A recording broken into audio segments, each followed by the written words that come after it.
हम लोग जानते हैं 4 जुलाई death anniversary of madam Curie. आप सबों को पता है मैडम क्यूरी एक तरह का शाइनिंग स्टार है in the history of science. Madam Curie का नाम सुनते ही हम लोगों के मन में विज्ञान और मैडम क्यूरी के प्रति जो हमारा जो हृदय है वो श्रद्धा से भर जाता है। सिर्फ महिलाओं के लिए ही नहीं बल्कि संपूर्ण मानव सभ्यता के लिए भी वो प्रेरणा के स्रोत है। लोगों के मन में उनके प्रति श्रद्धा और समर्पण क्यों है, आइए देखते हैं उनके जीवन संग्राम से उनका हम लोग देखते हैं। तो आप लोग जानते हैं जिस देश में मैडम क्यूरी का जन्म हुआ था, एक गुलाम देश, ऊपर से इतना गरीबी, जहां पर उनका जन्म हुआ था लड़कियों को पढ़ने का कोई व्यवस्था नहीं था। अगर वो चाहती, जिस मुकाम पे वो पहुंची है उस मुकाम पे अगर वो नहीं पहुंचती तो हम लोग कोई भी उनको ब्लेम नहीं कर सकते। उनका संपूर्ण लाइफ एक सीख है हमारे सामने, क्योंकि हम लोग छात्र सब कोई भी चीज क्यों नहीं होता इस पे हम लोग फोकस करते हैं, लेकिन मैडम क्यूरी फोकस की थी कैसे चीजों को किया जाए, क्योंकि उनके पास बहाना, बहुत सारा बहाना था। बहुत सारा बहाना कैसे उसको ओवरकम करके आना है, ये उनका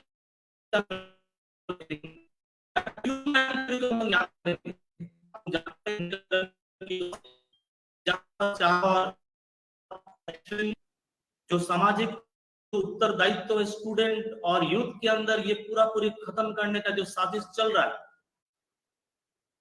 आज साइंस को के रूप में, पॉकेट के रूप में हम लोग लेते हैं साइंस को। संदर्भ में जो निस्वार्थ जीवन, सच्चाई के प्रति उनका जो समर्पण, साइंस पर ये सही में हमको याद करना चाहिए। खाली उनका याद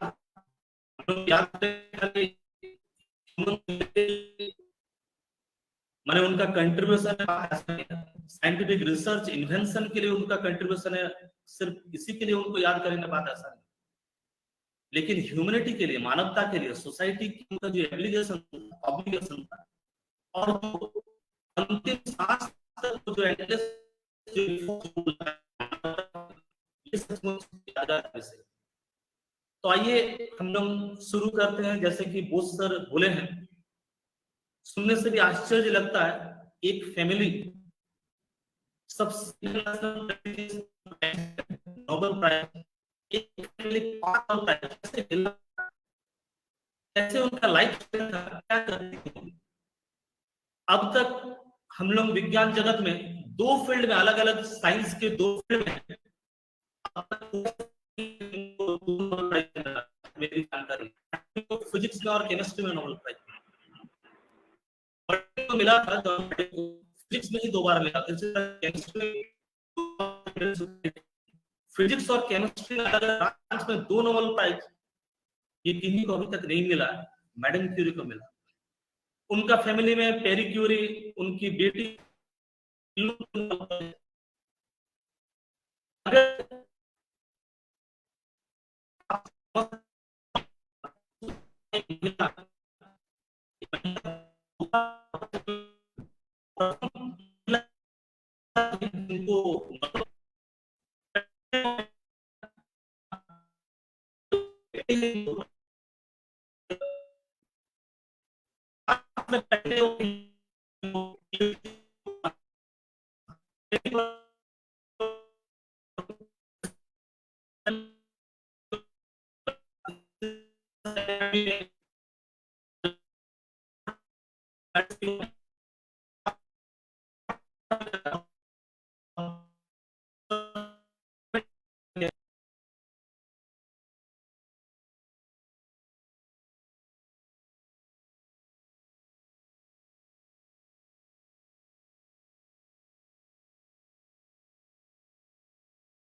न्यूक्लियर केमिस्ट्री, न्यूक्लियर फिजिक्स का मैक्सिमम जो पार्ट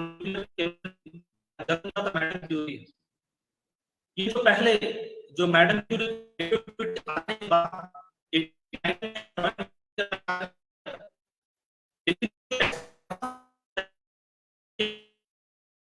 ये एटॉमिक प्रॉपर्टी है कि इसकी जानकारी हम लोग को थी नहीं।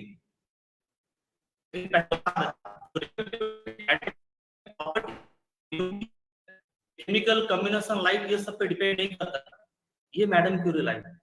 और रेडियो जो हम लोग ले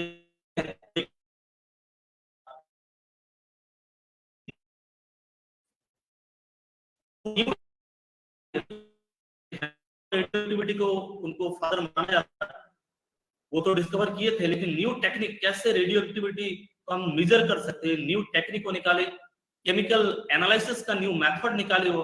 उसी दौरान वो रेडियो एक्टिव, थोरियम भी एक रेडियो एक्टिव एलिमेंट है, इसके बारे में भी हम लोग को बताएं। और यूरेनियम का जो डिके चेन का जो प्रोडक्ट है, इसके साथ साथ रेडियोग्राफी, रेडियो थेरेपी, एक्टिनियम को लेकर के भी वो रिसर्च स्कॉलर को गाइड की। और साथ ही साथ Curie radium institute, cancer institute Warsaw में ये भी उन्होंने बनाया। तो थोड़ा सा बात करते हैं उनका फैमिली। आप लोग जानते हैं, सुने हैं बोस सर के द्वारा, जो उनके माता पिता शिक्षक थे, लेकिन जिस समय उनका जन्म हुआ उस समय जो वार्सो था पोलैंड का, वो एक वार्सो एक गुलाम देश था। लेकिन उनके माता पिता उस गुलाम देश में जो आजादी को लेकर के जो आंदोलन हो रहा था उस पर लिप्त रहने के चलते जो उनका पापा का डिमोशन कर दिया जाता। उस समय शिक्षक को ज्यादा पेमेंट मिलता, ऐसा बात नहीं था। इसीलिए उनका घर को भी मैडम क्यूरी का जो मैडम क्यूरी को मजबूरी में किचन में रहना पड़ता था, किचन में उनको शिफ्ट होना पड़ा था। वो जो हॉस्टल के बच्चे लोग में से एक बच्चे से टाइफस का जो बीमारी उनकी बड़ी दीदी को हो गई, और जिसके चलते समय पर पैसा की कमी के चलते उनका इलाज नहीं हो पाने के चलते 7 साल की उम्र में उनका देहांत हो गया था। उसके बाद जब वो 10 साल की थी, टीबी से उनकी मम्मी भी पीड़ित थी, इलाज नहीं कराने के चलते उनका भी देहांत हो गया। तो सोच सकते हैं, जब वो 10 साल की थी, अपना दीदी को भी खो चुकी थी, अपनी मम्मी को भी खो चुकी थी, लेकिन वो हार नहीं मानी। उनके पापा उनको इंस्पायर्ड किए और उनको समझाए और उनको ये सिखाए कैसे हंसते हंसते हम लोग ये जो दुख तकलीफ है उसको स्माइलिंग फेस से कैसे हम लोग ओवरकम कर सकते। 1983 में वो अपना हाई स्कूल की जो डिग्री है वो उनको मिला, और क्योंकि बचपन से ही उनके पापा जो स्कूल के जो टीचर थे वो घर में बहुत सारे एक्सपेरिमेंट के सामान भी वो लाते थे। मैडम क्यूरी उससे एक्सपेरिमेंट भी करते थे, साइंस के प्रति उसका रुचि भी बढ़ रहा था और पढ़ाई में बहुत ही तेज रहने के कारण उनको गोल्ड मेडल भी मिला।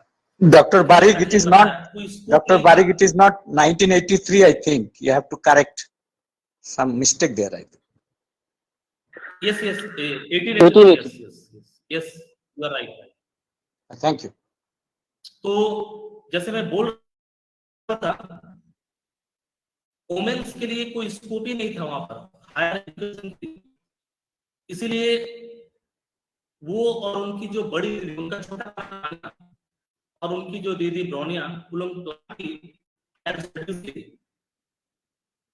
तो प्लानिंग में चूंकि इतना धन नहीं था जो लोग हायर स्टडीज के लिए बाहर का देश लोग जा सके, तो मैडम के लिए प्लानिंग की जो वो ट्यूशन पढ़ाएगी, वो पैसा जमा करेगी और अपना दीदी को भेजेगी। और सफल हुई तो पहले ब्रोनिया फ्रांस गई मेडिकल पढ़ाई के लिए। उस दौरान मानिया होम के रूप में काम की वार्सो में, और फिर 2 साल वो गवर्नर्स के रूप में काम की। एक बहुत समृद्ध, आप सोच सकते हैं गवर्नर्स 17 साल की थी तो वो गवर्नर्स का काम उसको संभाल रही। इस दौरान उनके लाइफ में एक हादसा हो जाता, काजिमियर के साथ उनका एक आत्मिक संबंध एक डेवलप हो जाता, जो कि फ्यूचर में एक बहुत बड़े मैथमेटिशियन बने और वो प्रोफेसर बने कराको यूनिवर्सिटी के। लेकिन दुर्भाग्य से उनका शादी नहीं कर पाए वो मानिया को। मैडम क्यूरी के साथ उनका विवाह सफल नहीं हो पाया, वो नहीं कर पाया। एक बार का घटना है जब मैडम क्यूरी का देहांत हो गया था 1934 में।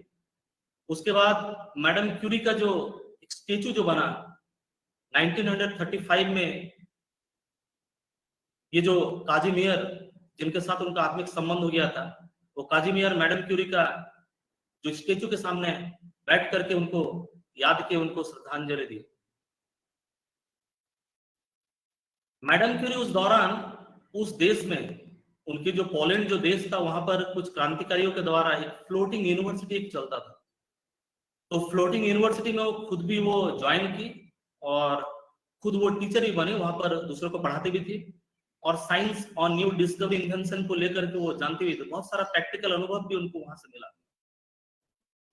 मैडम क्यूरी उस दौरान समझने लगी जो कैसे नॉलेज आदमी को हर तरह का जो डार्कनेस से गुलामी है, इससे कैसे वो आजाद हो सकता है। उसी समय डिसाइड की जो पूरा अपना जो लाइफ है वो पूरा डिवोट कर देगी साइंटिफिक रिसर्च में और कल्टीवेशन ऑफ नॉलेज में।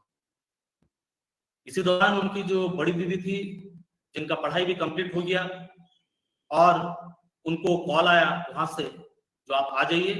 वो सेटल हो गई थी ब्रोनिया वहां पर फ्रांस में, और मैडम क्यूरी को बुला ली। कौन जानता था मैडम क्यूरी जो एक ट्रेन की 3rd क्लास की टिकट लेकर के एक मटरी बांध करके एक लड़की जो जा रही है पोलैंड से, गुलाम देश से निकल करके फ्रांस जा रही है, वो आने वाले दिनों का इतनी बड़ी वैज्ञानिक बन जाएगी, मानव सभ्यता के लिए इतना कुछ करेगी, कौन जानता। ये उनके लिए सपना था मैडम क्यूरी का, पेरिस जाना, सॉवरेन यूनिवर्सिटी में उनको माने एडमिशन होना, वहां पर पढ़ाई करना। तो कौन जानता था उनको 2 नोबेल प्राइज भी मिल जाएगा वहां पर जाने के बाद। लेकिन सॉवरेन यूनिवर्सिटी में जब वो एडमिशन ली, उनका जो सपना उनको साकार होते हुए नजर आया। वो रहती थी अपनी दीदी के साथ, लेकिन चूंकि कॉलेज और उनके दीदी के घर में बहुत टाइम का होगा, इसीलिए वहीं पर कॉलेज के बगल में एक 5th फ्लोर में क्वार्टर वो ले ली। और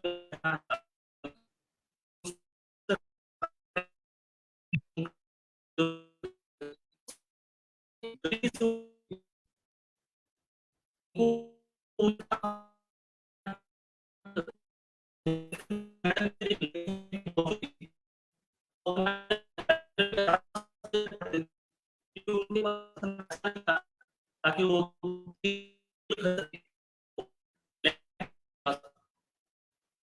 उतने रात को वहां से कॉलेज लाइब्रेरी रूम में वो रात 2 बजे तक पढ़ते थे। ठंड से बचने के लेती थी और पढ़ती थी। ऐसा भी कभी अगर चप्पल फट जाता का मौका नहीं उनको अपना पड़ता था, जो ब्रेड है उसको रिड्यूस करना पड़ता था। इसी क्रम में एक बार वो भूखे रहने के दौरान में एक बार वो बेहोश भी हो गई थी। कॉलेज जाने के दौरान वो गिर पड़े थे। तब उनके जीजा जी को इतना किया कि उनको ले जाया गया, और जब वो रिकवर हुई फिर से वो आ गई, वहीं पर अपना स्टडी को कंटिन्यू किया। इसी दौरान 93 में वो अपना जो एमएससी की डिग्री फिजिक्स में उनको क्लास हुआ, और उसके बाद फिर 94 में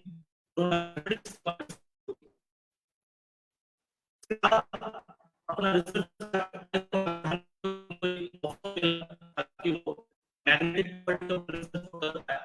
और तभी उनका मुलाकात हुआ ग्रेट साइंटिस्ट उस दौरान में एरी क्यूरी। आप लोग जानते हो क्यूरी जो ब्रदर थे पेरी क्यूरी, उसका पीजोइलेक्ट्रिक इफेक्ट, ये सब चीजें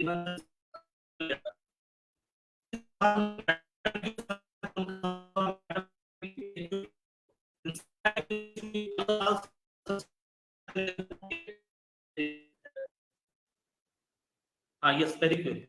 तो उसके बाद वो मैडम क्यूरी के साथ मिलने के बाद मैडम क्यूरी उनको इंस्पायर्ड की, उनको रिक्वेस्ट भी की, और 1895 में वो अपना पीएचडी उनको मिला, और उसके बाद उसी साल विवाह सूत्र में दोनों बंध गए। और देखिए साइंटिस्ट किए भी विवाह, कैसे विवाह किए, वो अपना जीवन में भी विज्ञान को दिखाना चाह रहे थे। इसलिए जो सबसे शुभ कपड़ा जो माना जाता था व्हाइट, इसको वो नहीं पहने, वो रिंग्स वगैरह को भी एक्सचेंज नहीं किए, कोई रिचुअल्स वगैरह को भी फॉलो नहीं किए, ना ही उस तरह से जश्न वगैरह वो मनाए। उनको जो तोहफा मिला था साइकिल, ये साइकिल से वो लोग जस्ट एक टूर किए फ्रांस में, और उसके बाद फिर से वो लोग दोनों पति पत्नी अपना जो रिसर्च वर्क है उसमें वो लोग जुट गए। इसी दौरान दो इंसिडेंट, जैसे पहले मैं बोल रहा था, एक था 1895 में एक्सरे का डिस्कवर रंजन के द्वारा, जिसके चलते उनको नोबेल प्राइज में मिला, और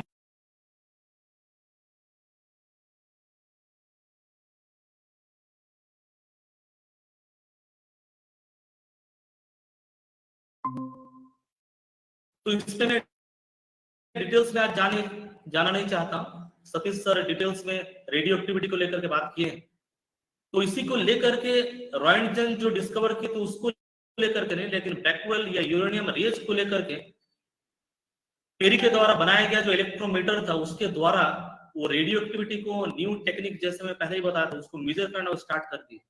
और सोच सकते उस दौरान 80 एलिमेंट हम लोग जानते थे, सभी को उन्होंने टेस्ट करके देखा जो उसमें नॉन एलिमेंट में कौन रेडियो एक्टिव है, और वो देखे जो पेरी के जो इलेक्ट्रोमीटर से जो देखे एयर को आयनाइज कर रहा है थोरियम, तो ये भी एक नया डिस्कवरी था।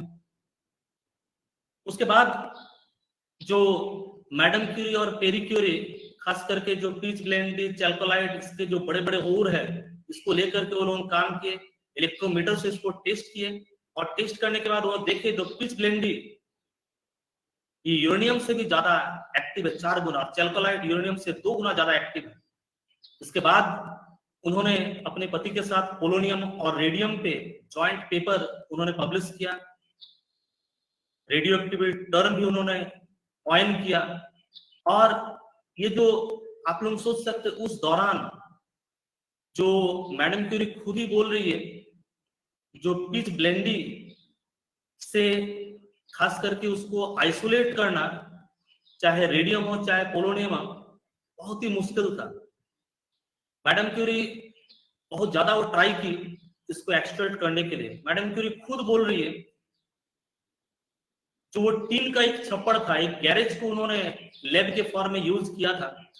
वो बोलती है जो मैं सुबह से उठती थी और इतने बड़े बड़े जो ओर थे उसको गर्म करती उबालती, तो पूरा दिन भर में इसी में व्यस्त रह जाती, एकदम रात को मैं थक करके चूर हो जाती, कब नींद आता मुझे पता नहीं चलता, हम लोग रुके सूखे खा करके हम लोग सो जाते थे।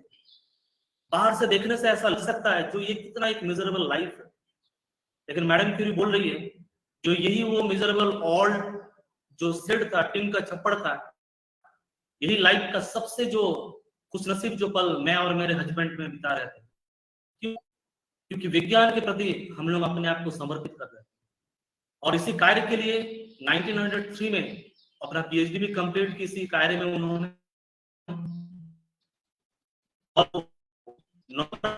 और उनके हस्बैंड आधा और हेनरी बैकवेल आधा 1903 में शेयर। ये जो नोबेल प्राइज मिलने के बाद पूरा दुनिया में उनका नाम, यश, ये सब बढ़ने लगा। लेकिन ये जो नाम यश, ये मैडम क्यूरी और उनके हस्बैंड को अंधा लेकिन नहीं किया। जो वो जो रेडियम पोलोनियम इसको पेटेंट कर दे, क्योंकि वही लोग जानते थे जो कैसे इसको आइसोलेट कर सकते हैं, कितना रेडियो एक्टिव है, कैसे हम लोग इसको सेपरेट कर सकते हैं। लेकिन मैडम क्यूरी खुद ही बोली, बहुत ही फेमस उनका स्टेटमेंट है, वो बोली जब तक रेडियम ये लैब के अंदर था, मैं और हस्बैंड जब काम कर रहे थे तब तक ये ठीक था, लेकिन अब ये मानव सभ्यता कैसे कर सकते। वो लोग बोले जो discovery of radiation this belong to entire humanity. और उसके बाद एक हॉर्स का जो घोड़ा जो गाड़ी था, इसके दौरान उनके हस्बैंड का देहांत हो जाता है, और बहुत ही कम समय के दौरान उनका हस्बैंड का देहांत हो जाने के बाद आप लोग सोच सकते हैं कैसे डिप्रेशन का बच्चे हैं, हस्बैंड। फ्रांस का गवर्नमेंट उनको ऑफर भी की जो आप पेरी क्यूरी का विडो है, आपको हम लोग पेंशन देंगे। लेकिन मैडम क्यूरी रिप्लाई की, बहुत ही सुंदर रिप्लाई की, जो I am only 38 years old, healthy and I can work।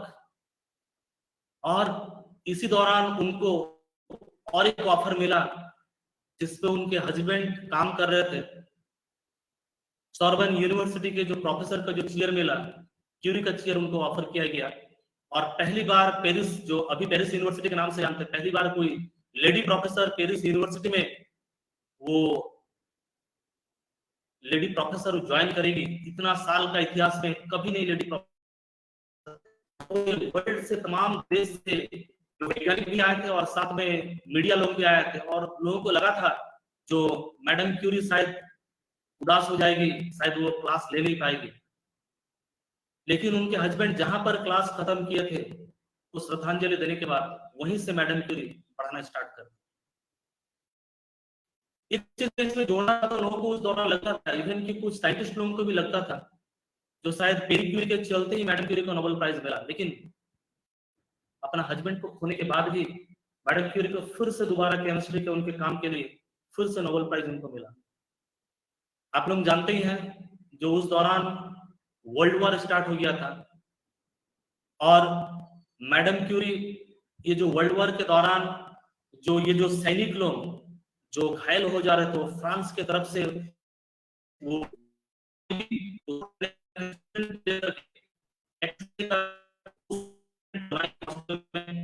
और 1 लाख के आसपास सोल्जर को सेवा की, उनको जो मदद की,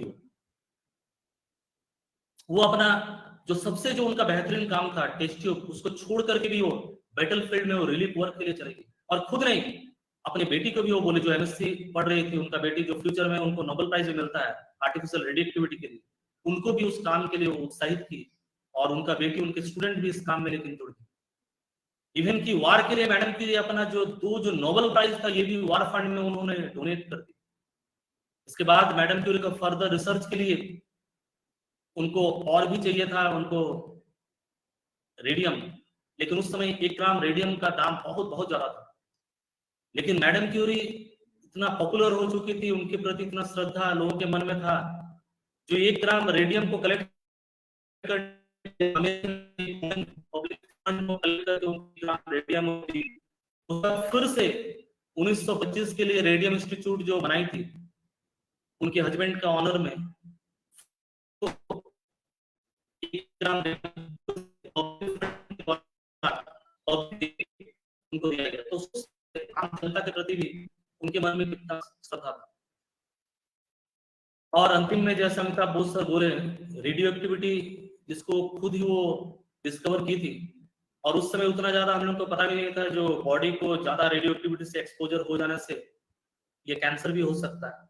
और जो इसको डिस्कवर की थी उसी को विक्टिम बन गई। और आज ही के दिन में 4 जुलाई 1934 में उनका देहांत हो गया। एक बार अल्बर्ट आइंस्टाइन को एक इंटरव्यू में पूछा गया था, जो सबसे ज्यादा कौन से वैज्ञानिक को श्रद्धा करते हैं, तो उन्होंने मात्र 2 नाम लिया था। एक नाम उन्होंने लिया था उनके फ्रेंड, वो था लॉरेंस, और दूसरा नाम लिया था मैडम क्यूरी। वो बोले थे जो क्यूरी को विज्ञान का कंट्रीब्यूशन के लिए हम लोग जान करते हैं, वो बोले थे जो विज्ञान में हम लोग 3 लोगों को देखते हैं, एक वो है मकसद है सिर्फ,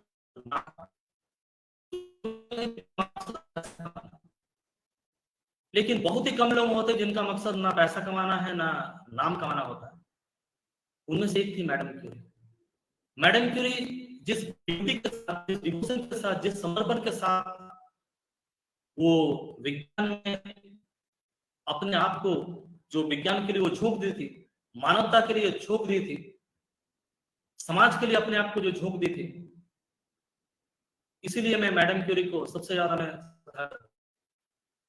हमारे देश के जो Nobel prize winner C V Raman एक बार वो बोले थे, ये मत भूलिए जो रेडियम का जो डिस्कवरी हुआ था वो टीन के छप्पड़ में हुआ था।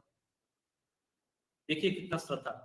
इस तरह का वैज्ञानिक, खास करके madam Curie, Albert Einstein, C V Raman, ये जो विज्ञान के प्रति उनका जो समर्पण था, ये आज हम लोग इससे बहुत ही दूर है। अल्बर्ट आइंस्टाइन खुद बोलते थे कि उनका कोट आप लोग को दिख ही रहा होगा, जो जब भी मैं मुंह में निवाला में ले जाता हूँ तो मैं 100 बार सोचता हूँ, जो मेरा जो लाइफ है डिपेंड कर रहा है, जो अभी कुछ आदमी है या जो पहले थे या जो देहांत कर गए, वो अगर नहीं रहते तो आज मैं जिस मुकाम में उस मुकाम पे मैं रहता नहीं। मतलब समाज के लिए इनडायरेक्टली वो बोलना चाह, समाज के लिए ही मैं यहाँ तक पहुंचा। तो मैं 100 बार सोचता हूँ मैं समाज के लिए क्या कर पा रहा। लुई पास्चर तो यहाँ तक बोल दिया था, साइंस इज माय लाइफ। इसीलिए आप लोग जानते भी उनके देहांत में लाखों आदमी रोने लगे थे। उनका जो माने जो जर्नी था उनका, लाखों लोग उसमें पार्टिसिपेट किए थे लुई पास्चर, क्योंकि विज्ञान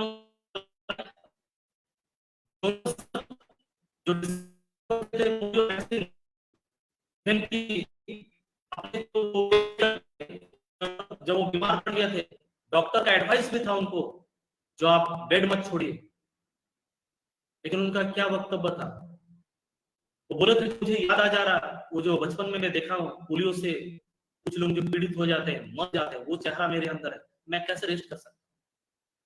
वो बोले थे who on my polio vaccine the people. उनको पेटेंट करने का मौका मिला था, लेकिन वो बोले could you patent the sun.